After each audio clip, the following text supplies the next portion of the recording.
to his house and he said, I said, what are you gonna do, man? He said, well, I'm finna rock this stuff up. I'm gonna sell it. I said, okay. And he had some big old boulders. And I said, what is that, dude? And he said, oh, just like 50. I just grabbed the whole bag and said, no. You can give me that for 50. Don't give nobody else that. And I showed him how to cut it down because he only knew wholesale stuff. He didn't know how to do it on a street level. He would have been giving away too much. So I said, no, man, break it like this. That's what you give to people. That's what you give to people. And we hit it off from there, man. I mean, every time I needed something, I just went to E. Crack had first hit. I mean, nobody knew what it was. I used to run for older cats, run powder. I didn't even know what it was. I didn't know how to rock up no dope. I just knew people put up their nose. That's what they do. And somebody showed me, they said, man, look what you can do with this. You can make this. And I was like, oh, okay. And from there on, just like New Jack City, when G Money went to Nino and said, this is new stuff. I was like, what new stuff? And they showed me how to do it. It took off. So we were pretty much the first on the block because, like Eazy, when she say in his songs, you know, the cops, they didn't know. You know, I remember the first few times I got caught with big wads of crack in my pockets. The cops would hit you on the hand and say, don't do it no more. And get a DA reject. You never went to jail. You went to jail, but court never came around. So at the first, they didn't know the city. They didn't know what was going to happen. We didn't know what was going to happen. All we knew, people were doing anything for it and spending and getting money any way they can to buy it. So we said, well, keep selling it.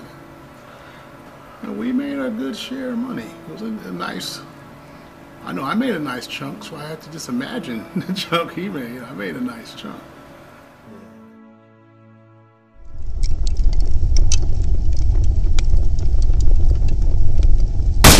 Eric necessarily didn't, you know, per se gangbang.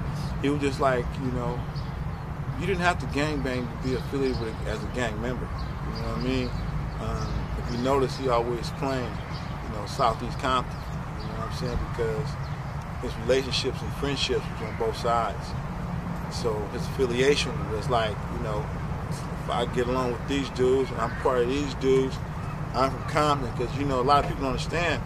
Back in our days, there wasn't such thing as the different sets that broken up in Compton. You know, Santana Block, Line Drive, Kelly Park neighborhood, South Side. You know what I mean? It wasn't really broke up. We was all CC Riders, Compton Crips. You know what I mean? Back in the days, there wasn't such thing as, you know, all the different sets that broken up into Compton now. You know, if you was an OG, you knew you were just CC, Compton Crip. You know what I mean? So basically, you know, Eric's affiliation was with Compton Crips. So that's why he was able to claim, you know, Southeast Compton.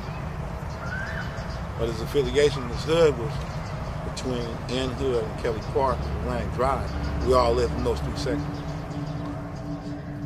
Yeah, and back in those days, just living in the neighborhood, you was affiliated with the gang. That's just how it was. And I never knew E to claim a neighborhood like that.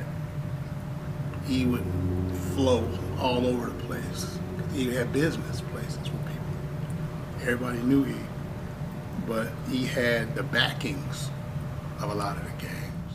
He was just a hustler, man. You know how it is. You grow up in the hood. You don't have to be gang banging, but you got homies that gang bang, or you just affiliated or whatever. He wasn't.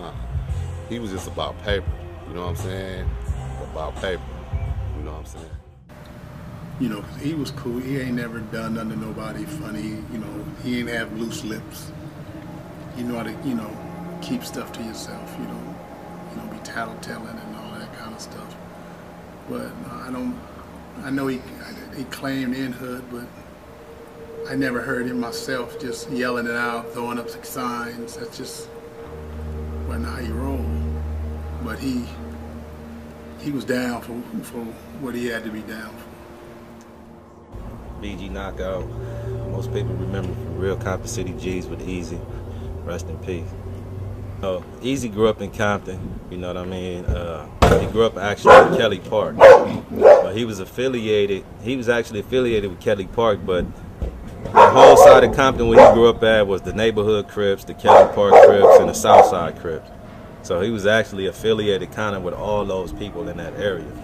And Eazy always been about money, you know what I'm saying? He was never really a gang member when he went and did drive-bys and rode on different sets for the hood that he grew up in where he was from. But, you know, he was affiliated over there. Eazy got into the dope game real early, you know what I'm saying? I mean, he used to do his thing, man. He used to do his thing, and you know, everybody know where we come from, where we grew up at, what he was doing. But he turned, you know, took that money, started his company, and did all of that, man. You know, he was out there big when I was like 12, 13, 14, like that. He was doing his thing with that. You know what I'm saying? He always had the tightest shit, tightest cars, money, jewelry, all that bullshit. So he was doing his thing, man. And one day he just said, I'm gonna do this record thing. Because back in the day, even when he was balling, you know, before he really got real big doing his street thing, he had him and Dre had like a DJ crew, you know what I'm saying? And they would go around called High Power Productions. And they would do like house parties, you know, in the neighborhood. They would get paid to do shit out in other neighborhoods and cities. So he was always into music and shit like that. Like as far as trying to do the house party shit. But when Dre blew up with the Wrecking Crew, and he got back in contact with Dre, just, you know, just blew up. And I never forget, one day I came over his house to pick up something.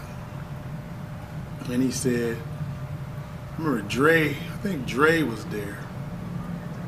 And at that point, you know, I'd never met none of the cats. I knew Ren just from seeing him around. But Q, Dre, Yella, I don't know none of them cats. And I came over there one day and he had bought a big, like a DJ booth thing, mixing boards and turntables. And he said, man, I'm finna do music. I said, you finna do what? He said, I'm finna do music. I said, what you know about some music? And then he said, well, I'm gonna do this with Dre and, you know, make this group and make this music. And I'm like, when I first met Dre, I saw him, I was like, he had, you know, Dre used to wear 2 earrings. I said, dude, he gay? You know, I didn't know no better. I had 2 earrings, bro. What was up with this dude? He said, nah, man, Dre cool, he cool, man, this and that.